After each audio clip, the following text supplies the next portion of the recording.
Diyarbakır'dan, Anadolu'nun tam bağrından kopup gelen, haylaz bir çocukken tiyatro aşığı olan Erkan Avcı konuğum.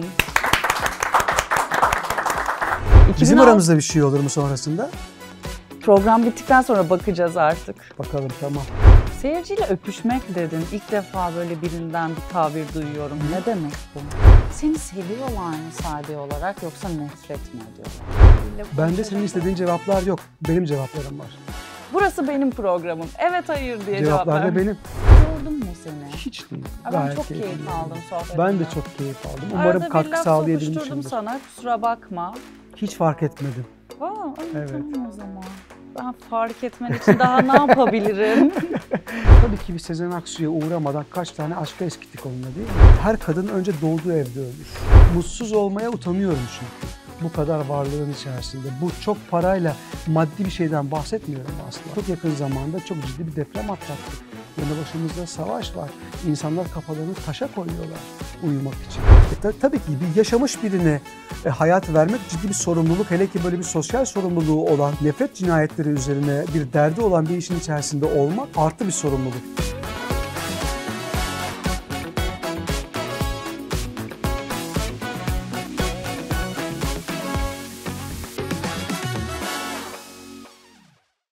Diyarbakır'dan, Anadolu'nun tam bağrından kopup gelen, haylaz bir çocukken tiyatro aşığı olan, İstanbul yollarını tırnaklarıyla kazıya kazıya aşan, son olarak da Kızıl Goncalar dizisindeki Sade Hüdayi karakteriyle artık prime günlerini yaşayan Erkan Avcı konuğum.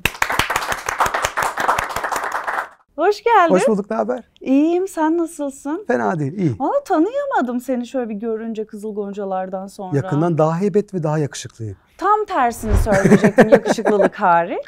Kesinlikle daha az heybetlisin. Bunu sana hiç söyleyen oldu mu? Oldu tabii. Kameranın kendi şeyi var ya, algısı, kendi dünyası olduğu için buradaki dünya ile oradaki dünya, ekran, boyut vesaire, lens, bir sürü teknik ayrıntı aynı olmuyor. Ama yok yani yine de gözlerinin güzelliği buradan da görülüyor. İnşallah yapay bir iltifat değildir bu. Saçmalama, ben öyle bir şey yapar mıyım?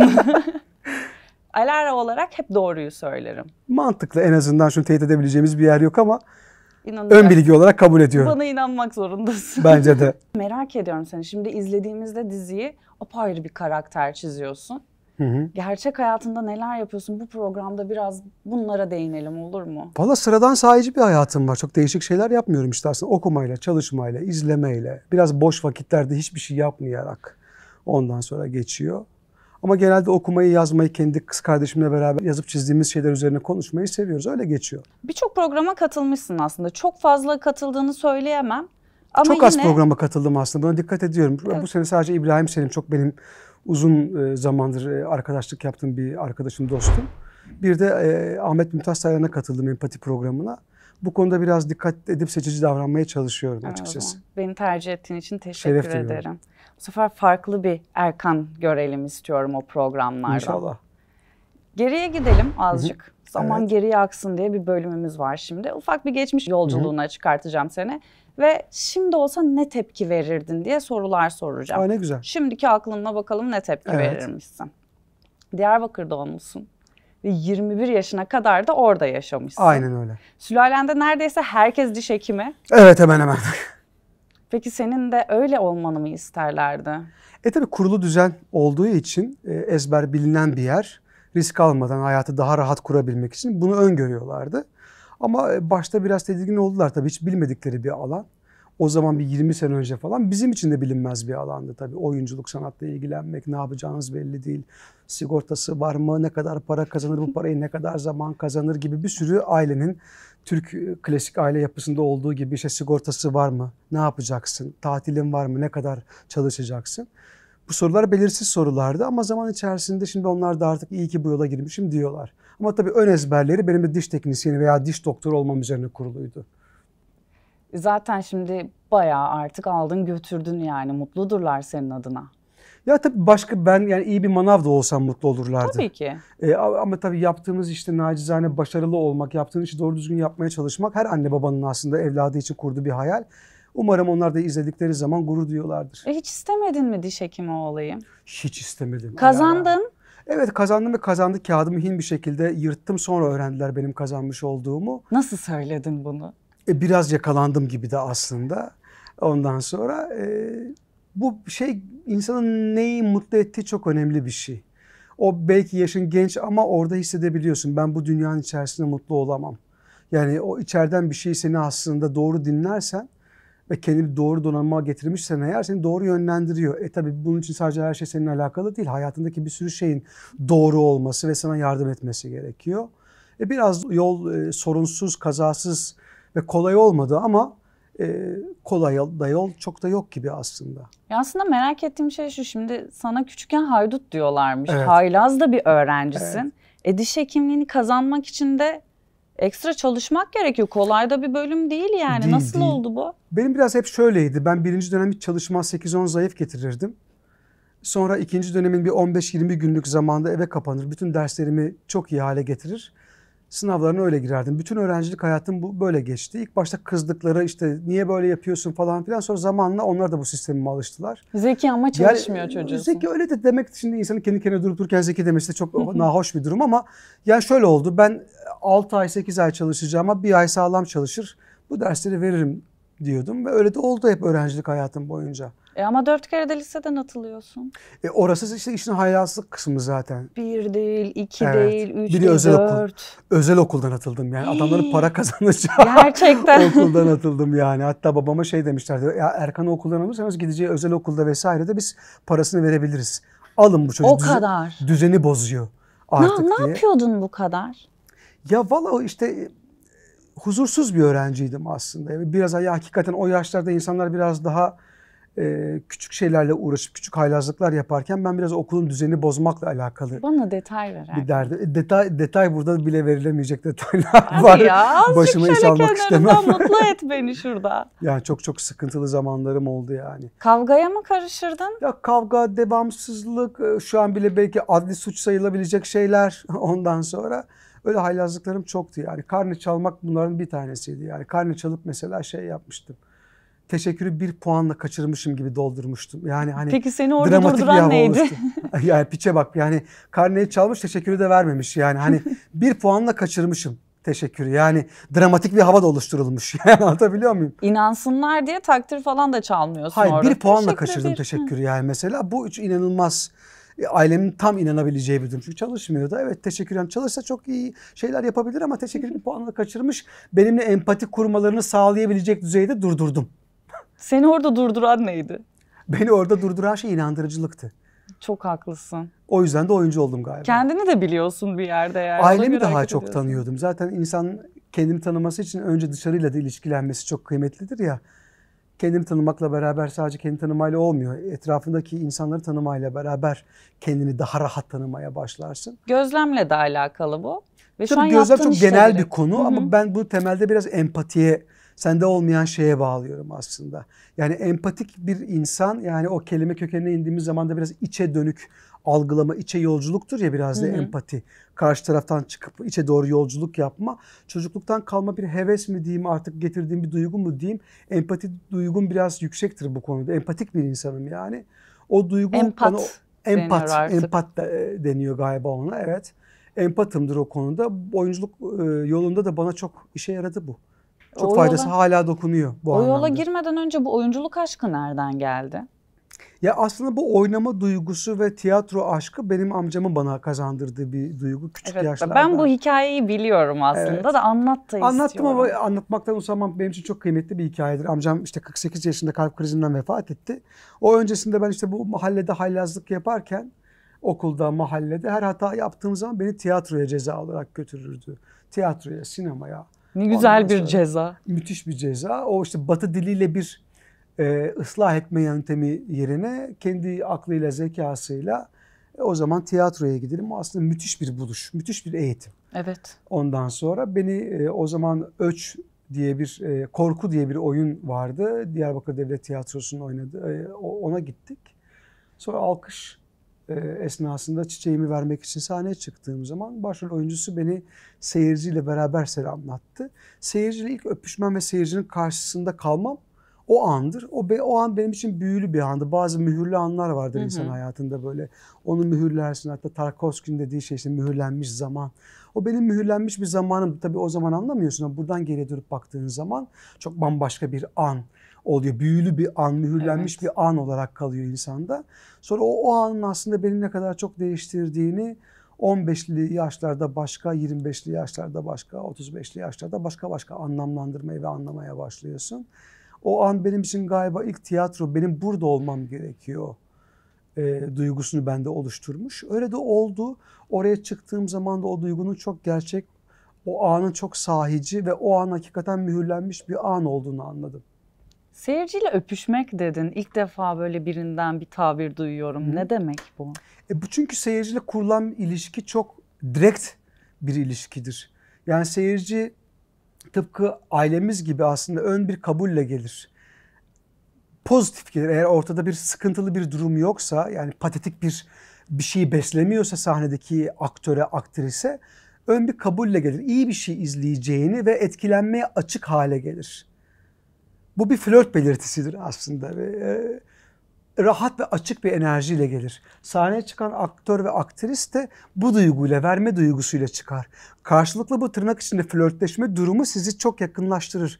Bir yerden sonra iyi bir oyunda iyi bir oyuncuyu izlediğiniz zaman birbirinizin neredeyse nefes alışverişini hisseder duruma gelirsiniz. Yani o annesi babası öldüğü zaman ya da bir yıkıma uğradığı zaman seyirci de o empat duygusuyla o da yıkıma uğrar. Bu duygu aslında işte bu empati duygusu hemhal olma duygusunu getirmiş olur. Dolayısıyla bu artık bir olma duygusudur. Öpüşmenin ilerisine gider mi bu? Artık o seyirci ve oyuncu arasındaki oyun bittikten sonraki duyguya bağlı. Oyun Kimse adına söz veremem. Oyun bittikten sonra kulise gelmeleriyle alakalı. Kimseyi zan altında bırakmak istemem. Doğru, haklısın. Bizim programımız öyle bir program değil zaten. Bizim aramızda bir şey olur mu sonrasında? Program bittikten sonra bakacağız artık. Bakalım, tamam. Yeni bir güncellemeyle beraber. Evet, ilk temasımızı yaptık. Kulise gelirsen diğer arkadaşların arasından en iyisini seçerim artık gün sonunda. Merakla bekliyorum. 2006'da ilk defa sete adım atıyorsun. Değil mi? O kadar oldu mu ya? Köprü. Köprüden önce var aslında. Nedir? Ayrılık. Pana filmin Ayrılık diye bir dizisi vardı. 6 bölüm sürdü.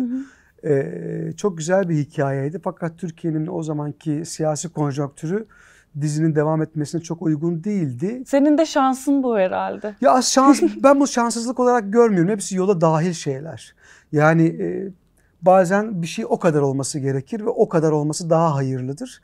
Yolun içindeyken o sana çok daha sıkıntılı bir durum gibi gelebilir ama yol bittiği zaman ya da yol devam ederken o 6 ay 6 bölüm sana çok travmatik gibi gelen, olumsuz gibi gelen şey aslında uzun 10 yıllık, 20 yıllık ölçeklerde baktığın zaman aslında hem çok kısa hem de yolunda çok başka şeyler kazandırdığını görürsün. Ayrılık da benim için çok önemli bir işti. Zübeyir Şaşmaz yönetiyordu. Çok şey öğrendim. İlk okulum oradadır. İlk okulum da oradadır. Ondan sonra Osman Sınav'la da çalıştık. O da benim okulumdur hakikaten. Köprü sonra gelen bir şey. Sonra için. Da Kurtlar Vadisi. Kurtlar Vadisi daha önce köprüden. 2006. Bir daha arama 2007. yapar mısın kendin için? 2006 köprü, 2007 Kurtlar Vadisi. No. Erkan Avcı biyografi enter. Google. Ara yanıldı. Bu sefer güldürmedi. O zaman bana sadece Kurtlar Vadisi'nin nasıl geçtiğini anlat. Ölmeden çıkan enteresan karakterden biriyim. Evet. Ölmüyorsun. Evet, Skandal. Ölmeden çıktım orada. Pana film o dönem çok güzel işler yapan, kendi mahallesinde çok güzel işler yapan, çok kaliteli işler yapmaya çalışan bir yapım şirketiydi. Halihazırda şu an bir şey yapıyor mu bilmiyorum. Çok güzel bir okuldu. Orada o kadar hızlı ilerleyen bir işin içerisinde yeni başlayan, daha tecrübesi olgunlaşmamış bir aktör olarak o hıza ayak uydurmak tabii olarak insanı hem çok hızlandırıp çok hızlı öğrenmeye itiyor. Benim için enteresan bir tecrübe olmuştu onun için orası. Zenne nasıl bir tecrübeydi? Zenne çok başka bir tecrübeydi. Hem konusu itibariyle hem de çalışması itibariyle bir biyografi oynamak bir oyuncu için zaten çok önemli bir şey. Değil mi? Tabii ki bir yaşamış birine hayat vermek ciddi bir sorumluluk. Hele ki böyle bir sosyal sorumluluğu olan, nefret cinayetleri üzerine bir derdi olan bir işin içerisinde olmak artı bir sorumluluk. Yani bir oyuncu olarak bir sanatçı adayı sanat yapmak gibi derdi olan bir insansanız eğer böyle bir sorumluluğun altına girmek çok enteresan bir duygu ve durum. Yönetmenlerimiz Mehmet Minay ve Caner Alper'le beraber bu sorumluluğun altına girip en iyi şekilde, en ahlaklı şekilde derdimizi nasıl anlatırız? Egzajere etmeden, seyirciye bunu çok da fazla dramatik tarafını köpürtmeden olduğu gibi nasıl aktarabiliriz? Kullanmaksızın aslında. Bir de Evet. hikayeyi de anlatmak ister misin? Çok güzel de bir hikayesi var filmin. Çok da güzel anlatıyorsun. Şimdi burada ben az konuşup seni daha çok konuşturmaya Teşekkür çalışacağım. ederim. Biraz da Zerne'nin hikayesini anlatır Yani mısın? Zerne aslında ben ilk audition'ına gittiğim zaman benim olmayacağımı düşünmüş Caner'le Mehmet. Yani kast için uygun olmadığımı düşünmüşler. Çünkü ben karakteri biraz daha kafamda farklı düşünmüştüm. Hiç tanımadığım, görmediğim için. Sonra bir kahkahayla beraber çok samimi bulmuşlar kahkahamı. Caner demiş ki biraz çalışabiliriz. Sonra biz onlarla beraber yemekler yemeye, ondan sonra kahveler içmeye, sohbet etmeye başladık. Ondan sonra bana bir Ahmet Yıldız'ın yaklaşık bir 30 saniyelik bir videosu vardı. Onu izlettiler. İnanılmaz bir yaşam enerjisi olan birini gördüm orada. O yaşam enerjisi bana çok çarptı. Yani bir taklitten, ben mukallit değilim günün sonunda. Bir oyuncuyum. Mukallit nedir arayabilirsin. Yani oyuncuyum. Benim mesleğim oyunculuk. Dolayısıyla o 30 saniyelik enerjisi, hayatı olan tutkusu beni çok etkiledi insan olarak. Daha sonra ben karakteri kurarken de, oynarken de hep o 30 saniyeye takılı kaldım aslında. Onu hayat enerjisine, hayatta olma çabasına, kendini var etme çabasına. Çünkü günümüz dünyasında kendin gibi kalabilmek çok büyük bir savaş istiyor. Ekonomik olarak, sosyolojik olarak, psikolojik olarak, kültürel olarak, ailenden tut iş hayatına kadar bir ilişkinin içinde ilişkilenmeden tut kendinle kurduğun ilişkiye kadar kendin olabilmek, kendin kalabilmek çok meşakkatli bir süreç. Hele ki bu topraklarda ötekiysen bu çok daha zor. Dolayısıyla onun hikayesi benim için çok kıymetliydi. Öyle bir işin içerisinde olmaktan da hep gurur duydum. Ömrüm boyunca da gurur duyarak devam edeceğim. Çok sen de içine dönük bir insansın. Duygusal biri mi oturuyor karşımda? Kendini kategorize etmek, o kategorize ettiğin noktada kendini sınırlandırmakla da alakalı bir şeye dönüşür bir süre sonra. O yüzden tabii ki belli başlı köşelerinin olması çok tabiidir. Ama sadece o noktada kendini değerlendirmek bir yerden sonra köşelerini keskinleştirip o koyduğun yere inanmaya başlarsın. Ama insan denen varlık, şöyle bir örnek vereyim, daha açıklayıcı olabilir belki bizim için. Her toplumsal statü yeni bir davranış biçimi kazandırır. Yani bir insan anne olduğu gibi sevgili, sevgili olduğu gibi öğretmen, öğretmen olduğu gibi hala, hala olduğu gibi teyze olamaz. Teyze olduğu gibi de patron değildir. Yani insan yekpare bir şey değildir. Bir ana damarı vardır. Her statü ona yeni davranış biçimi kazandırır. Çok iyi bir sevgili, berbat bir evlat olabilir. Müthiş bir patron, geri zekalı bir baba olabilir. Dolayısıyla buradan baktığımız zaman da mühim olan şey bütün bu kümülatif durumun içerisinde sağlıklı bir insan olup doğru yaşayabilmek çok kıymetlidir. Ben de kendimi sınıflandırmadan aslında bulunduğum yere, duruma göre daha sağlıklı, özümden davranmayı daha sağlıklı buluyorum. Yaptığın işlerden memnun musun? Çok. Gerçekten. Çok. Hiç böyle pişman olduğun bir iş Yok. oldu mu? Çünkü ben istemediğim hiçbir işin içinde bugüne kadar olmadım. Karadayı'da mı patladın peki sence? Yok, patlamak bilmiyorum ne kadar doğru bir tabir. Daha çok tanınmak. Yani şöyle bir şey oldu. Aslında biz Sakarya Fırat'ta Osman Hoca'nın, Osman Sınav'ın yaptığı Sakarya Fırat çok kıymetli bir işti. Kendi dönemi içerisinde. Orada bayağı iyi bir reyting alan, kendi mahallesinde çok bilinen, hala bu kadar 15 yıl geçmiştir herhalde. Olmasına rağmen orada Ethem diye bir karakter oynuyordum, bir ağanın oğlu. Hala öyle bildirim geliyor. Benim en sevdiğim, kendi adıma yaptığım işlerde hala konuşulan, hala biri Ethem diye çağırıyor, öteki Necdet diye çağırıyor, belki Çeto diye çağırıyor. Bu çok kıymetli bir şey aslında. Bunun için de tabii oyuncunun şöyle bir durumunun olması gerekiyor. İş tercih edebilmek bir lükstür günümüzde. Bir oyuncunun iş tercih edebilmesi için tanınır da olması lazım artık, adını kanıtlamış olması lazım. Tercih edebilir duruma gelmesi lazım. Bunun için de en base durumda ekonomisinin en azından iyi olması gerekiyor. Yani kariyer yapabilmek sınıfsal bir durumdur. Dünyanın her yerinde böyledir. Yani ev kirasıyla, çocuğun okul taksidiyle alakalı derdi olan bir kadının, bir adamın iş tercih etmesiyle böyle dertleri olmayan bir insanın iş tercih edebilmesi aynı eşitlik durumundan ya da eş değerlilikten bahsedemeyiz. Günün sonunda oyuncu adayı ya da oyunculuk yapan insanların bu durumu göz önünde bulundurup buna göre bir yol haritası çıkartıp kariyerlerini bunun üzerinden bina etmeleri çok daha sağlıklı olur. Ben de elimden geldiği kadar mesleğimin başından beri bunun için biraz kafa yorduğum için çokça tercih etmeye devam ettim. Bu parayı nereden buldun? Madem hep rollerini seçebilecek durumdaydın. Adama bunu sormazlar mı? Valla parayı bulmak diye bir deyim yok aslında. Yani bu şöyle bir şeyle açıklanabilir belki. Para kariyer getirmez. Ama doğru düzgün işlerin içerisinde kariyerinle alakalı derdin olduğu zaman zaten para kazanmak onun bir sonucu haline gelebilir. Tabii. Ben para kazanmalıyım, para kazanacağım gibi bir duyguyla hareket ettiğiniz zaman bu sizi bambaşka yollara da itebilir. Benim motivasyonum para kazanmak değil. Sevdiğim, inandığım, katkı sunabileceğim işlerin içerisinde olup o işlere katkı sunmak her manada. Ve dolayısıyla da bunun sonucunda da bir kazanım elde ediyorum. Bazen maddi, bazen manevi. Bazen maddiyatı daha fazla oluyor, bazen maneviyatı. Şanslıysan ikisi beraber olur. Her zaman olmaz ama bu ikisi beraber.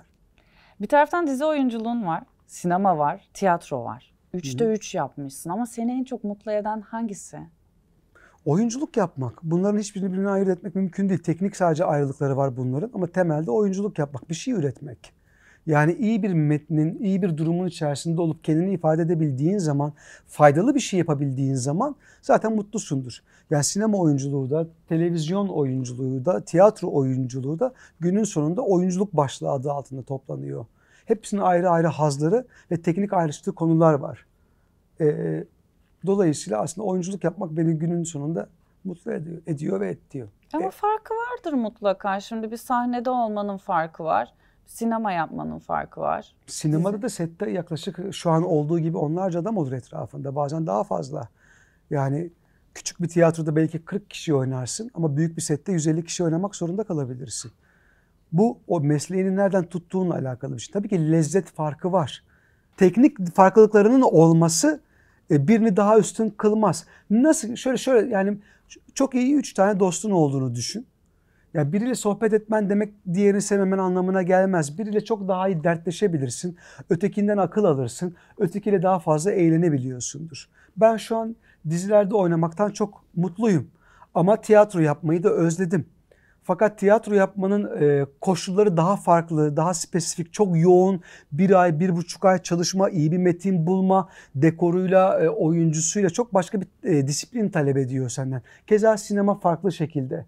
Yani sinema ilelebet kalıcı olacağı için çok daha sağlam bir metnin içerisinde oyuncu olarak olmayı istersin. Atıyorum Zenne gibi. Ya 10 yıl sonra, 20 yıl sonra da kalabilecek bir işin içerisinde olmayı istiyorsun oyuncu olarak. Yani 2 hafta gösterimde kalıp 3. hafta kimsenin konuşmadığı, kimsenin hatırlamayacağı bir işte olmak istemiyorsun. Dolayısıyla da böyle bir talebin olunca 100 filmden 3 filme düşmüş oluyorsun zaten. Zaman ajanda birlikteliği başka şeylere dönüşüyor.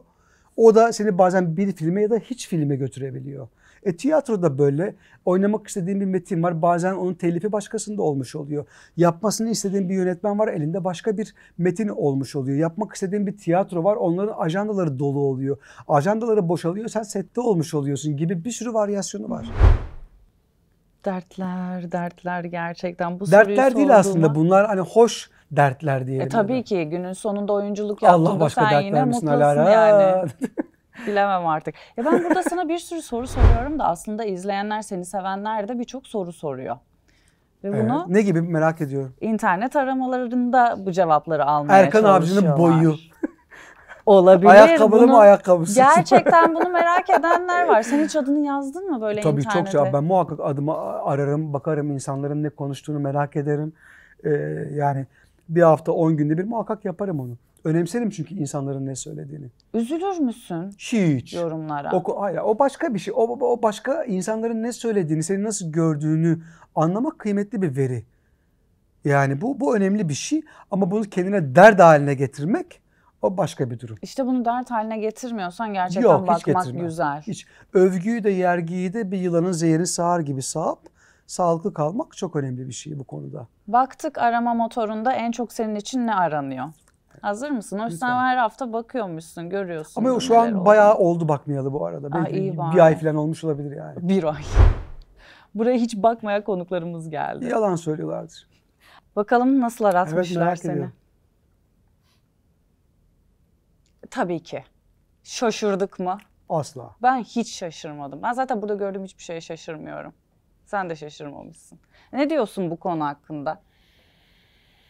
Çok normal çünkü son dönemlerde yapılan en iyi işlerden biri. İçinde olmaktan da büyük mutluluk duyuyorum. Çok da güzel bir karakter. Çok boyutlu yazılan, teferruatlı çevresiyle, psikolojisiyle, geçmişiyle böyle bir karakteri oynamaktan çok mutluyum. Buradan yazarlarımıza selam olsun. Çok normal yani. Kızıl Goncalar çokça konuşuluyor, çokça kendi adından söz ettiriyor. Sade Hüdayi'nin aratılması gayet normal. Seni seviyorlar mı Sade olarak yoksa nefret mi ediyorlar? Yani seviyorlar aslında. Yani şimdi yazarların şöyle bir mahareti var. Karakterin iç dünyasını sebepleriyle beraber vermeye başladığınız zaman seyirci de bir yerden sonra karakterle anlaşmaya ve anlamaya başlıyor. Bu da bir empati duygusu oluşturuyor. Sade Hüdayi biraz geç de olsa bu konuda anlaştılar ve birleştiler. Şimdi gayet aramız iyi. Öyle güzel yazıyorlar ki. Çok. Yani böyle izlerken seni ilk bir nefret ediyorsun. Sonra acaba iyi biri mi İşin ya mahareti, falan kalem diyorsun. kıvırmanın mahareti de galiba orada yani. Ve çok da İzlenir kılan da güzel bu zaten yapıyorsun bence. bunu. Boncuk Bütün boncuk karakter sadece gözlerini. benim için değil yani dizideki bütün karakterlerimiz hakikaten dantel gibi işleniyor bu anlamda yani. Sen sezgilerine de güvenen birisin sanırım. Peki bu dizi sana geldiğinde ne hissettin? Ben gece saat 2 gibiydi okuduğum zaman bu senaryoyu. Senaryoyu kapattım, arkadaşımı aradım. Dedim ki Sade Hüdayi oynamam lazım. Çünkü oradaki hem işin kendisindeki potansiyel hem de karakterdeki potansiyel çok ciddi şekilde kendini belli ediyordu. Ve hemen Sade Hüdayi gözüme çarptı zaten. Çok şükür şu an oynamaktan da çok büyük keyif alıyorum. Çok mutluyum. Dizi bir de ilk yayınlandığında bazı sorunlar çıktı, tepkiler aldı. Çok normal. Bitti artık dedin mi? Bir korkuttun mu? Yok ya şöyle bir şey var. Şimdi umuma açık bir iş yaptığınız zaman bunu sevenin, sevmeyenin, eleştiri yapanın, yapmayanın olması çok normal bir şey. İnsanlar da bir şey izlerler, severler, sevmezler. Seven niye sevdiğini, sevmeyen niye sevmediğini dile getirir. Bu çok doğal süreç. Siz de bu işi yapan kişiler olarak yazar, yapım, oyuncu, yönetmen bu noktadaki eleştirilere bakıp, övgülere bakıp, yergilere bakıp hangisini ciddiye alacağınızı, hangisinden kendinize ders çıkartacağınızı da siz belirlersiniz. Çok doğal bir süreç bence bu. Yani beklenmedik bir şeyden ziyade işin tabiatında zaten var bu. Yani ortalama bir diziyi 8 milyon, 10 milyon insan izliyorsa 10 milyon insan da sabah kalkıp beni alkışlasın ya da 10 milyon insan da beni beğensin ya da beğenmesin gibi bir durum, düşünce olamaz. Tabii ve doğal sonuçlar bunlar. Zaten seni herkesin sevmesi demek senin bir golden retriever olman demek. Bu da çok zor. Yani zor yani düşünsene sen bir yapay zekasın. Şimdi o kadar Senin ve güzel senin bir de cümle karşısında kurdun ki olan Şeyma insanlar Subaşı var. kesin çalacak. İnanmayanlar var, sevmeyenler var. Ya o ne diyenler var. Ne olursan ol, senin karşında ve yanında duracak bir sürü şey var, fikir var. Ben Alara X'le 10 dakika programıma 3 saatlik programlar yükleye devam etmek istiyorum. Bakalım ikincisi neymiş? Eşi. Niye bunu arıyorlar? Normal. Çünkü Türkiye'de insanların en çok merak ettiği insanların işi ve eşi ve ne kadar kazandığıdır. Hadi şimdi bir çırpıda üçünü de söylesene bana. Bizde üçü de ayıptır. Konuşulmaz. İnsanların sağlığı, yaşı ve işi konuşulmaz. Ben öyle bir aile terbiyesinde büyüdüm. En azından kişi kendisi ifade etmediği sürece insanların sağlık durumu, eşleri ve işleri sorulmaz. Öyle bir aile terbiyesinde büyüdüm. Bunda çok sağlıklı olduğunu düşünürüm. Karşındaki insan sana anlatmadığı sürece buraları çok didiklememek gerektiğini düşünürüm. En azından evli misin değil misin bunu söylersin herhalde. Yazabilirsin oraya Erkan amca evli mi? Ben biliyorum. Değilim. Bunu merak Henüz. edenler için. Evet, Hı? değilim. Zaten işini çok sevdiğini de biliyorum. Evet. Üçüncüye bakalım. Bence bu çok komik. Taban puanı. O ne demek be? Bilmiyor musun senin adını ve soyadını taşıyan bir lise var. Ha evet. Ne oldu biliyor musunuz? Hadi anlat. İbrahim Selim'e katıldıktan sonra abi daha cevap vermedim ama vereceğim. Instagram'dan Erkan Avcı Endüstri Meslek Lisesi'nin müdürü yazdı. Aa. Evet. Bizim okula çok işte kıymetli bir okul orası zaten. Çok önemli öğrenciler yetiştiriyor Türkiye için. Gelip bizim burada bir söyleşi yapar mısınız diye yeni gördüm ama daha cevap veremedim. Ondan sonra hakikaten orada yıllardır böyle arkadaşlarım bana her gören ilk defa ve sadece kendisi göndermiş gibi burayla bir ilişkin var mı diye. Ondan sonra en son artık bunu göndere o okulun müdürü de bayağı telefon numarasını falan sağ olsun yazıp ondan sonra gelip burada bir söyleşi yapmak ister misiniz diye yazmış. Yakın zamanda döneceğim ona. Bence okul için çok güzel bir PR. Evet, benim için de güzel bir anı aslında. Acaba tavan puanı yükselmiş midir senin isim kalitenle birlikte bak. Bir sürü Vallahi öğrenci var bilmiyorum. arkanda. Bu sektörde hiçbir şekilde Evet. batırmamak Ya benim için de zorundasın. güzel bir anı olabilir. O yüzden gitmeyi düşünüyorum açıkçası oraya. İzleriz biz de gidince Evet. sen. Şey desene gidince. Okuluma hoş geldiniz Evet. deyip. Çok da duyulsun istemedim bugüne kadar ama artık içinden çıkılmaz bir hale geldi. Vergiden Çocuklar, de düşersin bu evet. arada öyle inandırırsan haberin olsun. Vergiden kaçınırız. YTD yine de bunu da söyleyeyim. Bakalım diğeri neymiş. Çeto. Çeto, evet, Çukur. Burada çok iyiydi. Çok güzel bir işti Çukur'da. O da hani hakikaten nevi şahsına münhasır işlerden biriydi. O da çok iyi yazılan, draması da çok sağlam bir işti. Bir sürü karakter kazandırdı aslında o dizi. 4 yıl sürdü hatırladığım kadarıyla. Çok o da unik, kendine benzeyen, kendi gibi bir işti. Çok başarılı oyuncular tarafından oynandı. Çok başarılı bir ekip tarafından çekildi ve çok başarılı bir yazar tarafından yazıldı. Çeto da hakikaten benim için kendi kariyerimde de çok kilometre taşı olan çok önemli bir karakter. Çok da sevildi, çok markalaştı Çeto. Daha devam ederdi ama ya. Ama bazı lezzetler öyledir. Çok uzun sürmediği için ki 4 sezon sürdü aslında. Çok yeteri kadar sürdü. Hatta şimdiki koşullara baktığımız zaman uzun da sürdü. Daha da devam edebilir miydi? Evet, devam edebilirdi. Ama bence kendi tadında, kendi doyumunda kalması, kendi lezzetini devam ettirmesi açısından çok önemliydi. Öyle de oldu. Sonrakine bakalım. Ve yine en çok merak edilenlerden biri. Galatasaraylıyım. Ondan sonra çok uzun süredir izlemiyordum. Futbolla çok alakam kalmamıştı. Çünkü artık lezzet vermiyor. Şu endüstriyel futboldan sonra artık böyle çok ben de yılmıştım ama son 2 yıldır Galatasaray'ın bu çıkışıyla beraber, oyuncuların inancıyla beraber ben de böyle bir daha yükselmeye başladım. Milli takımımız çok güzel işler başardı. Sağ olsun çocuklar. Onlar beni çok heyecanlandırdı. Son böyle 1 yıldır falan filan bir daha izlemeye başladım. Galatasaraylıyım. Ne hissediyorsun bizim çocuklar hakkında? Müthişler. Hepsi tek tek çok iyiler. Hep beraber çok iyiler. Çok güzel bir jenerasyon geliyor alttan. İyi kanalize olurlarsa, iyi yönetilirlerse önümüzdeki 3-5 yıl içerisinde çok daha güzel işler yapacaklarını düşünüyorum. Umarım yaparlar da, müthişler. Takip ettin değil mi? Tüm maçları Evet. izledin mi? Sence en iyisi hangisiydi? Böyle sorular sormayı çok seviyorum ve bana lütfen cevap ver. Şimdi şöyle düşünün. Yani kaleci gol atmadığı için üzülmez. Mühim olan şey takıma katkıdır.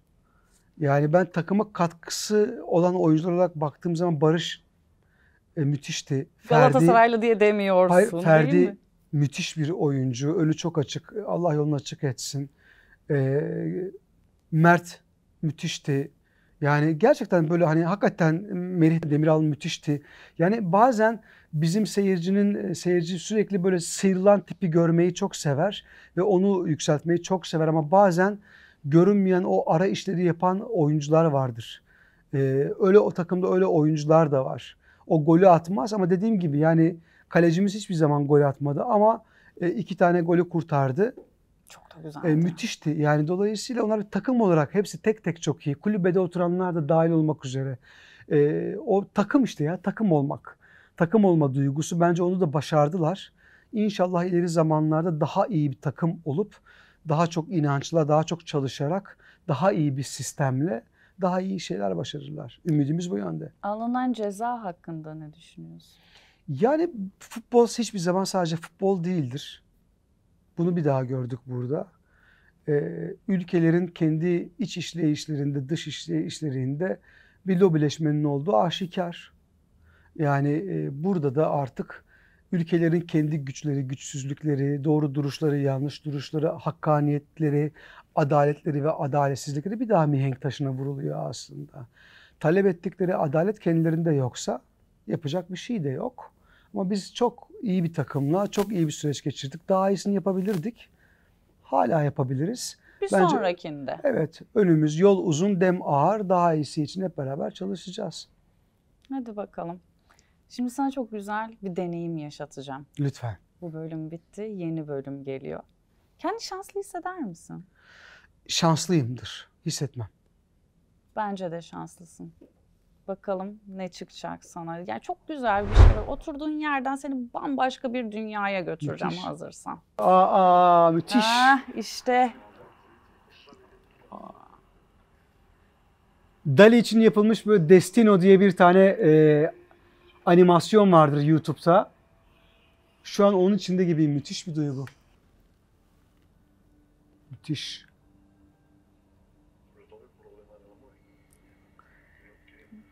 Ya teknolojik hissiyatından biz neler yaptık gibiden değil de komple oluşturduğu hissiyat ve yani Dali'yi çok severim ben. Şansıma bunun denk gelmesi çok çok hoş oldu benim için. Allah'tan yükseklik korkum yok. Olsaydı biz daha mutlu olurduk burada bu arada.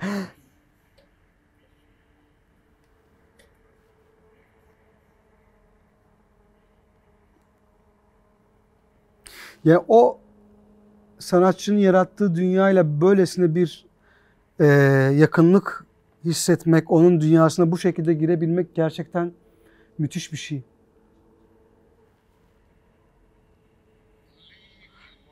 Ya keşke Dali de bunu yaşayabilseydi. İki boyutlu bir şeyin buna dönüştüğünü görmesi bence çok enteresan olurdu onun için de. Daha da delirirdi diye düşünüyorum ben.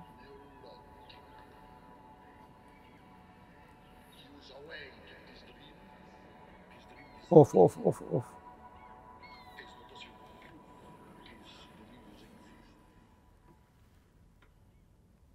Her güzel şeyin Bir olduğu sonu gibi vardır. Tıpkı Dali'nin rüyasında Evet. olduğu gibi uyandık.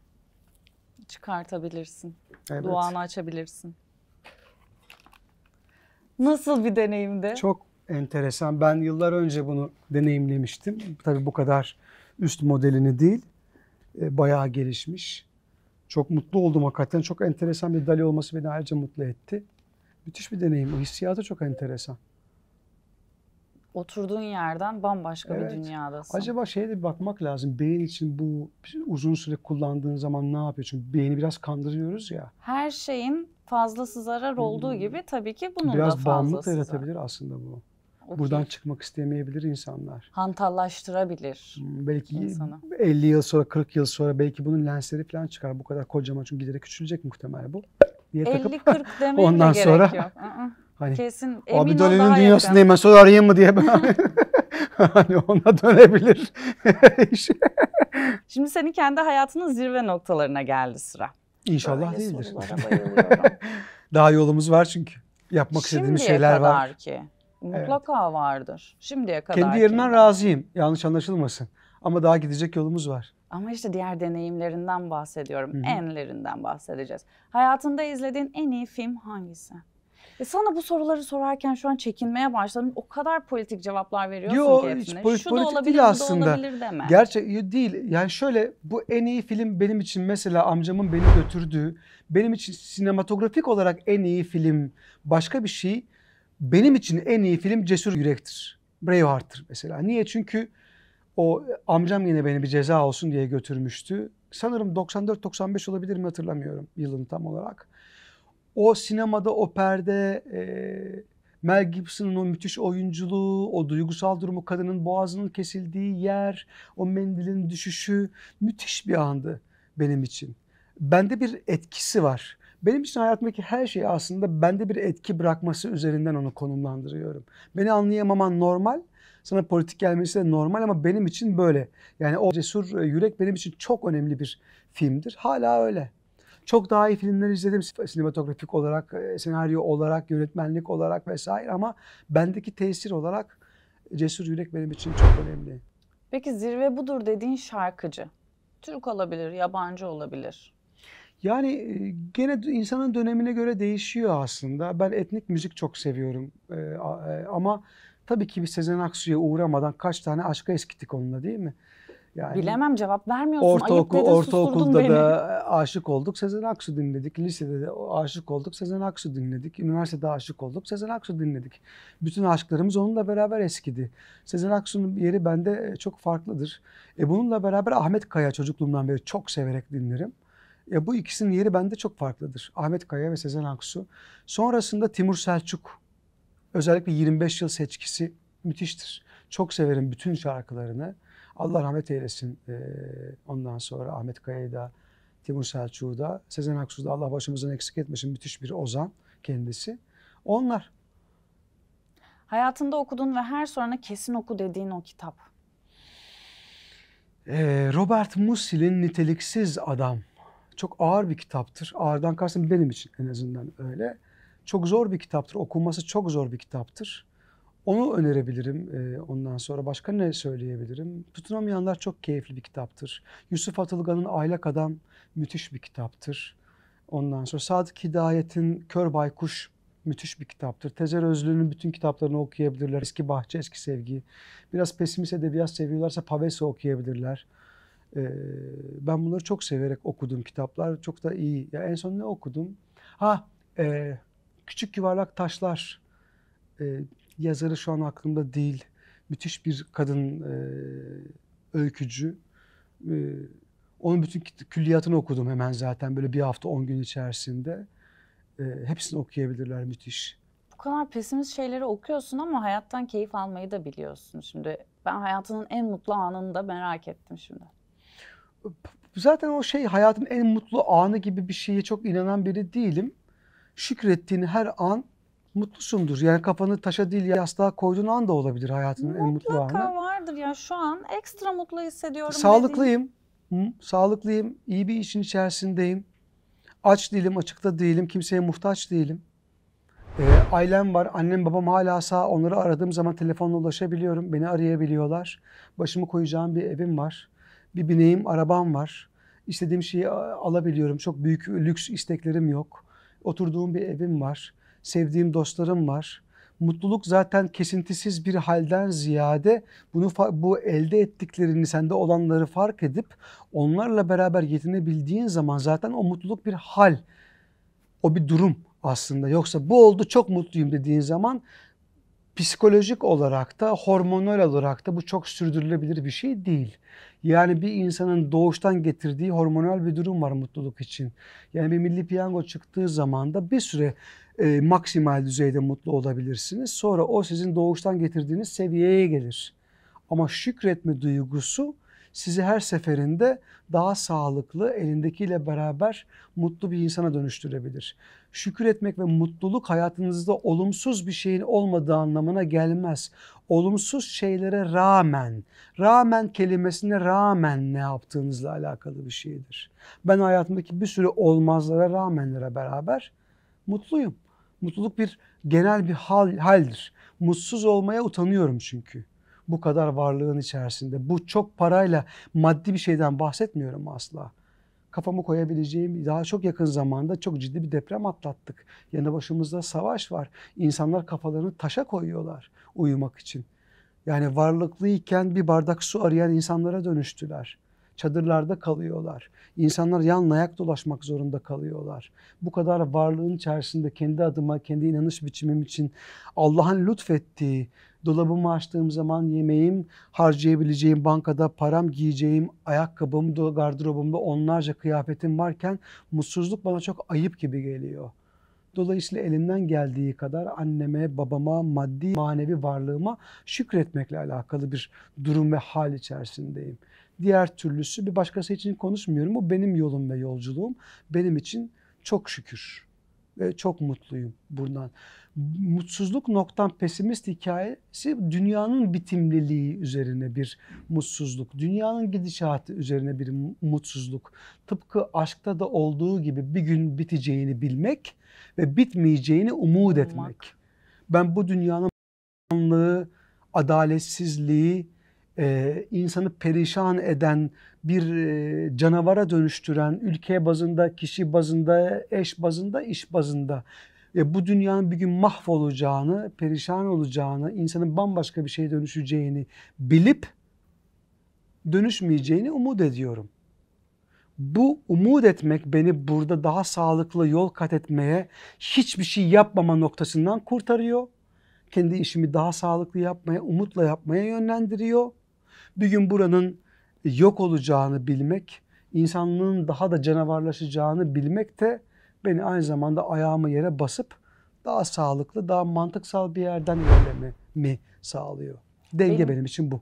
Benim yolculuğum dedin ya, bu yolculukta 30 yıl önceye gitsek mesela, 30 yıl önceki sana ne derdin? Aynen böyle devam et. Bütün hatalarını yap. Çünkü insan yekpare, hatasız bir yol yok. Bir insan hata yapmıyorsa yürümüyordur ve bir şey yapmıyordur. Seni hatalarınla, yanlışlarınla mühim olan şey aynı hatada tekrar etmemek. Eğer hata yaptığın kutudan bir tane negatif çıkartıp kenara koyuyorsan bu seni değiştiren, dönüştüren, geliştiren bir şeye dönüşür. Önemli olan şey insanın hatasında ısrar etmemesidir. Israr etmediğin sürece hatanda böyle büyürsün. Hata yapmayan insan bir şey yapmayan insandır zaten. 30 yıl sonraya gitsek o sene ne dersin? Ümit ediyorum ki insanların razı olduğu, kendi yolumdan razı olan, mesleğimden öte benim arkamdan da önümden de iyi bir insan, güzel işler yaptı denilen, iyi bir evlat, iyi bir eş, iyi bir baba, iyi bir dost denilirse benim için bu kadarı kafidir. Bir de yaptığımız işler biraz bizden sonraya kalıp bizden sonrakilerin yüzünü güldürürse ne ala. Hayat zaten dediğin şey bu kadar. 4 kişilik bir akşam yemeğine çıktığını düşün. Yanına aldığın diğer 3 kişi kim olur? Tarihten. Tarihten kim olur? Yani bir tane felsefeci alırım kesin. Kim? Yani Sokrates olur herhalde. Sartre olur. Bir de bir tane deli almak lazım. İyi bir deli ya. Yani iyi bir deli kim olabilir? Dali olabilir. Ne konuşacaksınız o masada? Dinlemeyi tercih ederim. Bir şeyler sorman lazım. Bak ben ne kadar güzel soruyorum ve seni Yani böyle zaten hayran hayran izliyorum. onların konuşması, zeki insanların çoğu konuşması soruya mahal bırakmadan devam eder onların konuşması. Onlar konuşması yeter. Benim yerime Sokrates sorar zaten. Soru sormasıyla ünlü o. Ben onun sorduğu soruların peşinden giderim. Sen orada durup izleyeceksin. Bir tenis maçı izliyor gibi bir yana bakacak, Aynen bir yana öyle bakacak. yani. Peki hayranlık seviyesi olmasa da örnek aldığın isim var mı? Birçok isim var aslında. Bir isim, bu insan bir yola çıktığı zaman doğru yapılmış bir sürü şeyle, yani bu Türkiye'de de böyle, dünyada da bir sürü örneği var. İşini doğru, dürüst, düzgün yapmaya çalışan insanlar. Bazen dirsek temasıyla ilerlediğin arkadaşların da olabilir bu. Yani illa kocaman şeyler başarmış olmasına gerek yok. Yanındaki bir setteki bir arkadaşının çay getiren insandan çok daha düzgün çay istediğini görürsün. O da sana bir şey öğretir. Yanında çok yetenekli bir aktörün röportajını izlersin. Ondan oyunculuğunla alakalı bir şey alırsın. Mühim olan şey pencerenin buna açık olmasıdır. Oyuncu olarak diyelim o zaman. Skalayı azaltırsak. Yani röportaj çok izliyorum aslında yurt dışı ile alakalı. En son mesela izlediğim Anthony Hopkins'in aktör stüdyoda yaptığı bir röportaj vardı. Bir sahne senaryo geldiği zaman bazen 200 ya da 250 kere okuyormuş. Ve spiker, programcı soruyor ona, diyor ki bu bir obsesyon yaratmıyor mu sende bir sahneyi bu kadar okumak? O da diyor ki yaratıyor. Fakat diyor ben her gün bir tane Edgar Allan Poe, William Blake, işte Shakespeare'den bir şiir okurum her sabah ve akşama kadar o şiiri unutmaya çalışırım. Dolayısıyla adamın yaptığı, teknik olarak baktığımız zaman şöyle bir şey. Sahneyi 250 kere okuyor ve bunu komple ameliyat edip çalıştıktan sonra o ciğerlerine kadar işlemiş sahneyi unutabilme gibi bir antrenmanı var. Bu müthiş bir şey. Mesela çok etkilemişti beni. Sen de olsun mu isterdin bu? Yani bu benim kurduğum yol başka. Kurmaya çalıştığım yol başka. Ama bu işçilik, bu maharet, bu yetenek bambaşka. Çok Anthony Hopkins'ten bahsediyoruz. Dünya standartlarında, hatta standartların üstünde bir aktörden bahsediyoruz. Onun bulduğu şey bu. Her oyuncunun da unique, kendi için bulduğu, kendi kısa yolları, uzun yolları muhakkak ki oluyor. Senin de var mı takıntın? Takıntım yok. Yani ben takıntı yapmamayla alakalı bir takıntım olabilir anca. Ben o tür hasletleri çok önemseyen adamlar değilim. Takıntılar bir yerden sonra insana yük olmaya başlar diye düşünürüm hep. Ya takıntısız ilerleyip yol neyi gerektiriyorsa ona uygun halde kalmak benim için daha doğru. Bu takıntısı olan insanların yolu yanlış yürüyorlar ya da yanlış bir şey diyemem. Bu benim yolum. Her sorduğum soruya çok güzel cevaplar veriyorsun. Umarım Az önce öyledir. de dedim böyle hayran hayran izliyorum. Ama biraz uzun cevap veriyorsun. Ben Anlayıp anlamadığına emin değilim. şimdi daha rahat anlayabileceğim bölüme geçiyorum Umarım. işte o yüzden.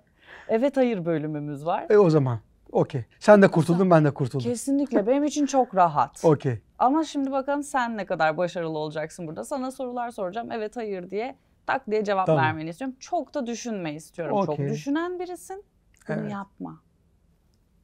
Hafta bitmişse ve ertesi gün set yoksa benden mutlusu olmaz. Hayır. İşim ve aşkım arasında seçim yapmam gerekirse işimi seçerim. Ayırmayı seçerim. Ayıramazsam iyi oyuncu olamam zaten. Kırılıp kırılmayacaklarını umursamam, insanların yüzüne dan dan konuşurum. Ne zaman küfredeceğin kime küfredeceğinden daha önemlidir. Bak yine evet hayır yok. İlle Bende senin istediğin cevaplar yok. Benim cevaplarım var. Burası benim programım. Evet hayır diye cevap Cevaplar da vermek. benim. Gerçekten bu bölümün sonunda bu programın adı değişti arkadaşlar. Bundan sonra bakalım ne olacak. Bugün 10 milyon dolar versinler, bir daha kamera karşısına geçmem. Parayla eşdeğer bir iş yapmıyorum. Nicelikle alakalı değil, nitelikle alakalı bir iş yaptığım için parayla kıyaslayamam. Diş teknisyeni olsam ailem bugün daha mutlu olurdu. Sanmıyorum. En başta şarkıcı Müslüm Baba'dır. Çünkü filminde oynadım. Müthiş bir ses sanatçısı, müthiş bir sanatçı benim için. Onun hayatının içinde de müthiş bir sanatçı benim için, ses sanatçısı aynı İşte zamanda. böyle şaşırtıyor. Müthiş bir sanatçı. Müthiş. Kestik. Artık bir omuz atacaksın o kadar yani yapay zeka ya. Her şeyde benden bekleme, nazar ettin beni yapay Boş halimle ver, ya. Böyle bir şey olabilir mi? Bak burada kalacağım böyle şimdi. Müslüm Baba, hakikaten Müslüm Baba müthiş bir karakter, müthiş bir ses sanatçısı. Onunla alakalı bir işin içerisinde olmaktan da çok gurur ve onur duydum. İyi ki öyle bir şeyin içinde olmuşum yani. Hala benim için çok özeldir o iş.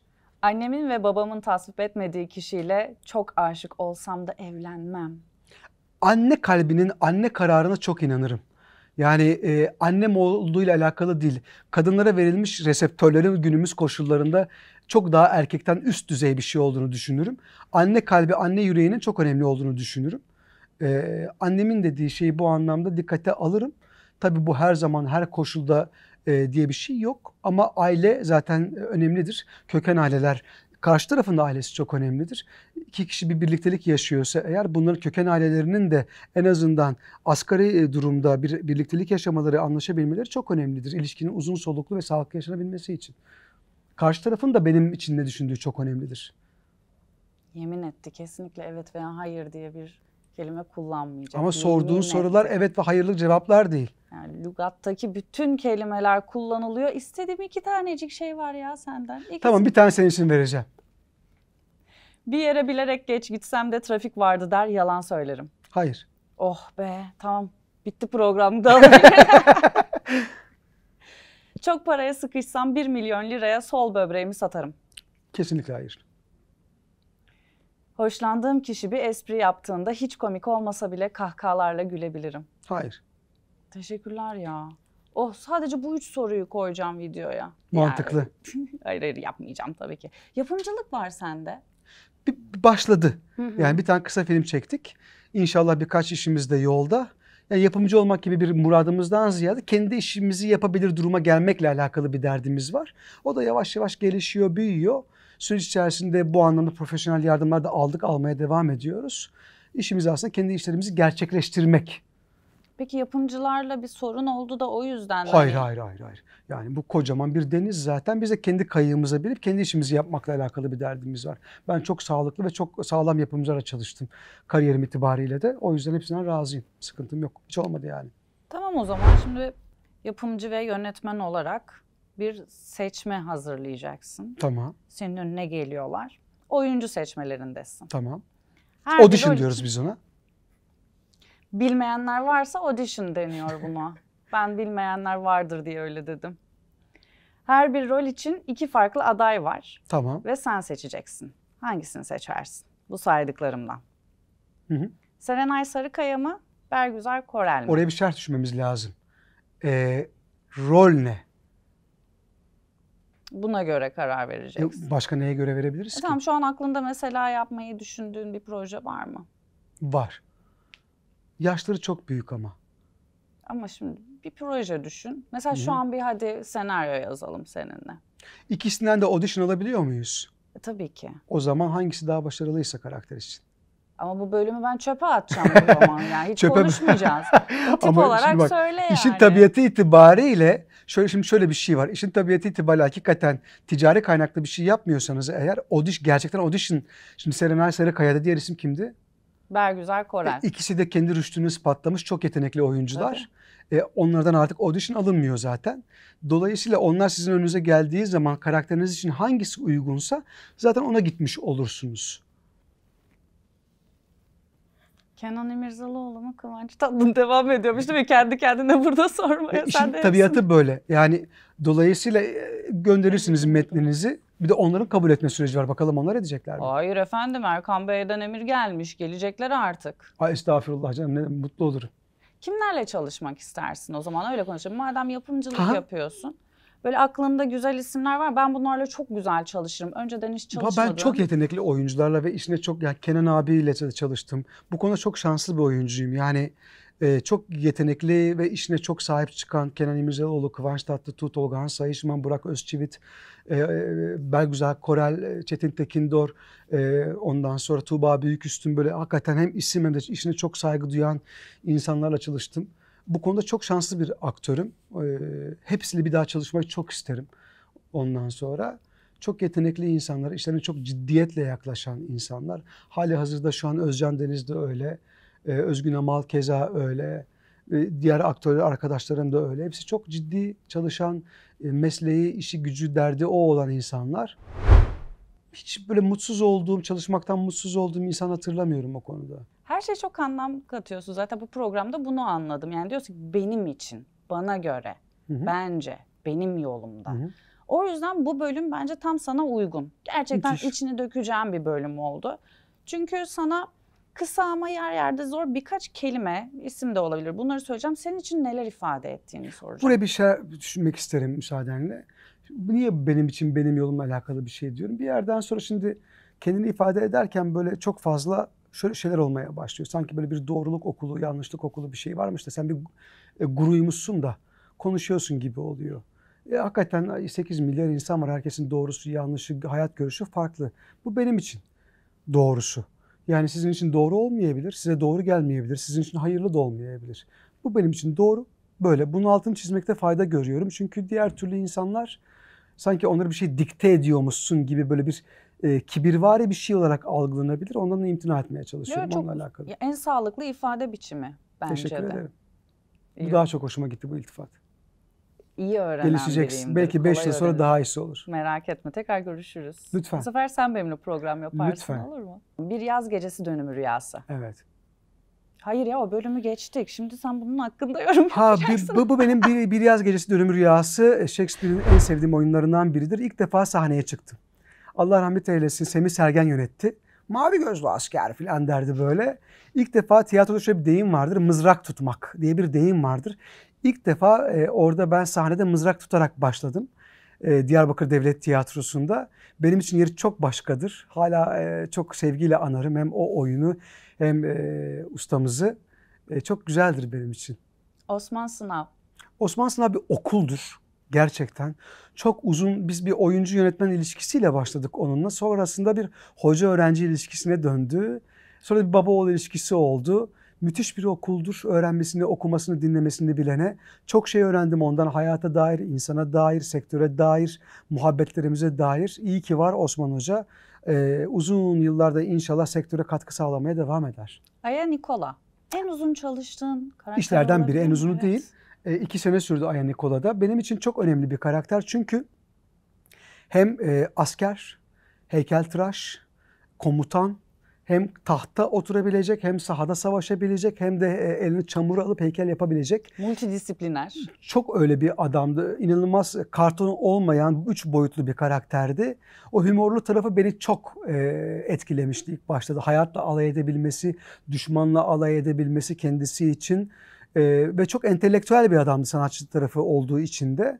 Öyle keskin bir karakter oynayabilmek oyuncu için çok bir Luna Park gibi bir şey. Çok severek oynadım o karakteri. Çok da isteyerek oynadım. Bendeki etkisi de tesiri de çok o yüzden. Özcan Deniz. Özcan Deniz müthiş bir insan. Gerçekten bu işle beraber tanıştım ben onunla.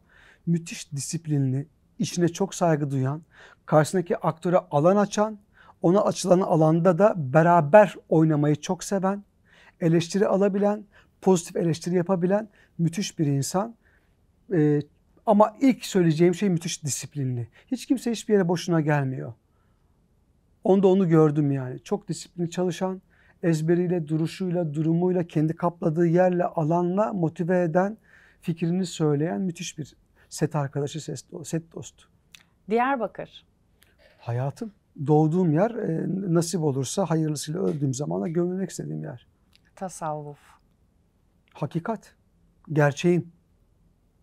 Bir kadın önce doğduğu evde ölür. İlk çocuğumuz, İnşallah büyütmeye çalışıyoruz. Bir gün büyüdüğü zaman da biz susacağız. İnşallah kendini anlatmaya başlayacak. Biraz anlatmak ister misin onu? Tabii ki. Kız kardeşim benim heykeltıraş, aynı zamanda yazar. Onunla beraber biz yazıp, çizme, üretme, fikir tartışmayı beraber yapıyoruz yaklaşık 8-10 senedir. Kendi geliştirdiğimiz işlerimiz oldu. Bunu başka yerlerde de söyledim. Bir daha söylemekte beis görmüyorum ama her kadın önce doğduğu evde ölür gibi bir şeyle geldi Elif, cümleyle geldi bana. Bu ne demek aslında, biraz onu açayım istersen. Herkes aslında iyi bir aileye doğduğumuz için, en azından çok büyük bir kısmımız. Şanslılar. Evet, şanslılar. O ailenin kendi kültürel anne görenekleriyle, gelenekleriyle beraber büyüyoruz. O gelenek göreneklerin içerisinde tabii olarak bir takım doğrular, yanlışlar, bir ön kabuller oluyor. Annen, baban, abin, kız kardeşin, dayın, halan, teyzen olduğu için de ondan aldığın şeyler hepsi doğruymuş gibi bir süzgeçten geçirmeden kabulle başlıyorsun hayata. Bunları idrak edip eleştirecek yaşa geldiğin zaman da çoğu zaman kendinle alakalı bir, hayatla alakalı bir derdin yoksa geç kalmış ya da o duygun, o görüşün kemikleşmiş olabiliyor. Çok az insan bu kemikleşmiş duygusunu kendi edinimleri, idrakı, gelenek, görenekleri öğrenmesiyle beraber değiştirip dönüştürmekle alakalı bir derdi ve çabası olabiliyor. Biz de bu noktada kadına bakmak istedik. Biz bu topraklarda ve dünyada kadın ne demek? Hatta dişi ne demek? Biyolojik olarak, yani çünkü kadın demek aynı zamanda bir biyolojiye işaret etmez. Kadının içini neyle doldurduğun bölgesel, kültürel olarak değişir dünyanın her yerinde. Yani Danimarka'daki kadın demekle Türkiye'de başka, Fransa'da başka, işte Eskimolar'da başkadır. Ama dişi dünyanın her yerinde biyolojik olarak da fizyolojik olarak da aynı şeyi işaret eder. Biz dişi kimdir, nedir? Dişi nasıl güçlü olabilir? Biz bunun üzerine, dişi kimliğin üzerine kadın kimliğini koyduğumuz zaman neye dönüşüyor bu? Bunun üzerine biraz kafa yormaya başladık. Ve kadınla alakalı, dişiyle alakalı kendi büyüdüğümüz topraklarda yanlış edinimlerimiz nedir? Kadın daha güçlü, dişi nasıl daha güçlü olabilir? Böyle sorular sormaya başladık. Yanlışlarımız ne, doğrularımız ne, bunları tartışmaya başladık. Bununla alakalı da işte bir kısa film ve bir proje geliştirdik. Kısa filmi çektik. Aslında kısa filmimiz de kısa film gibi çıkmadı. Aslında biz proje dosyamızı filmleştirdik ve onunla alakalı bir sunum yaptık. Çok da güzel gidiyor. Orta Doğulu Joker. O da şöyle bir şey aslında. Bu düşüncenin üstüne bir de bu düşünce var. O Orta Doğulu Joker aslında bizim yapmak istediğimiz bir işten ziyade yapılmasını çok oyuncu olarak arzu ettiğim bir şey. Şimdi aslında Joker dediğimiz mevzu her toplumsal durum, her toplumun kendi histerik ya da patetik hastalıklı durumları olur. İşte Joker biraz aslında Amerikan toplumuna atfedilmiş hastalıklı bir sistemin, toplumun prototipidir aslında. Soru şu, orada şuydu aslında, bu toprakların bu hastalıklı prototipi neye dönüşebilir ve ne olabilir? Çok iç gıdıklayıcı bir fikir olduğunu düşünüyoruz bunun.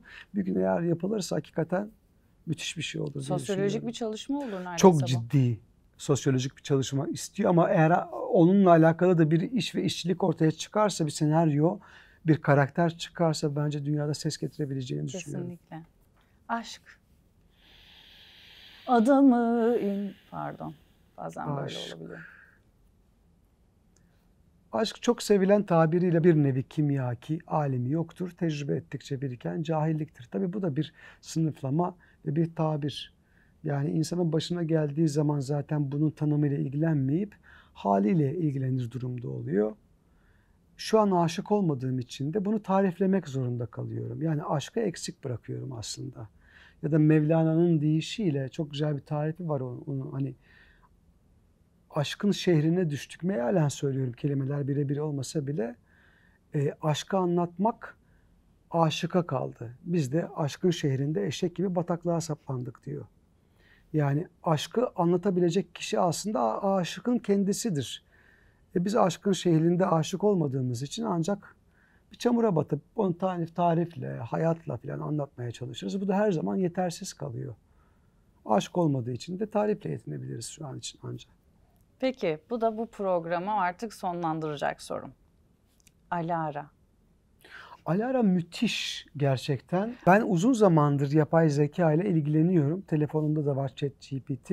Konuşup soru sormayı, hatta onunla beraber proje geliştirmeyi, onu tanımak için vakit kazanmayı böyle bayağı bir yolda kat ettim. Müthiş bir şey. Bence çok konsantre bir şey geliyor bana. Saf zeka gibi bir şey geliyor bana. O zekanın saf hali de çok güzel bir şey. Hayatın kısa yolu gibi aslında.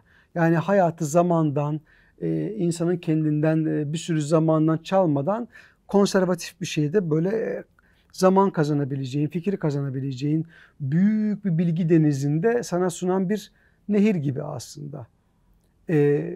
Çok faydalı. Çok olması gereken bir şey. Zamanla neye dönüşür? Muhtemelen çok daha farklı yerlere gidecek. Gitmeli de. İnsan için çok daha faydalı olacak. O günleri biz ne kadar görürüz göremeyiz bilmiyorum ama bence çok önemli bir şey yani. Kapladığı yerde çok algoritmik olarak çarpı gideceğini düşünüyorum. Yani 10 sene sonra bugünden 100 kat daha Tabii. iyi bir noktada olacağını düşünüyorum. Pozitif düşünüyorsun yani hakkında. Çok pozitif düşünüyorum. Bir sürü şeyi değiştireceğini, dönüştüreceğini öngörmeme gerek yok. Öyle oldu ve olmaya devam ediyor. Ama günün sonunda yine bir yaratıcı, kreatif şeyin, kıvılcımın çakması gerektiğini düşünüyorum. O kıvılcımı çakmayı öğrenirsen eğer, o kıvılcımı çaktıracak şeyin sana öğretecek kişinin olması gerekiyor. Yani bu neye benziyor? İnsan içinde ne demek? Önce dünyaya gelmen gerekiyor. İnsansan önce bu makinenin içerisinde bir akla ihtiyacın var. Senin içinde sana o aklı geliştirecek, dönüştürecek bir akla ihtiyacın var. Yani hiçbir şeye ihtiyacı olmayan tek varlık Allah'tır. Onun dışındaki her şey başka bir şeye ihtiyaç duyar. Canlı gibi görünen cansızlar, cansız gibi görünen canlılar bir başkasına varoluş itibariyle muhtaçtır. Çok güzel. Sen de öyle olmaya devam edeceksin. Tıpkı insan gibi aslında. Çok güzel bir kapanış oldu. Teşekkür ederim. Ben teşekkür ederim. Yordun mu seni? Hiç değil. Ben çok keyif aldım sohbetimden. Ben de çok keyif aldım. Umarım katkı sağlayabilmişimdir. Arada bir laf sokuşturdum sana. Kusura bakma. Hiç fark etmedim. Evet. Tamam o zaman. Ben fark etmen için daha ne yapabilirim?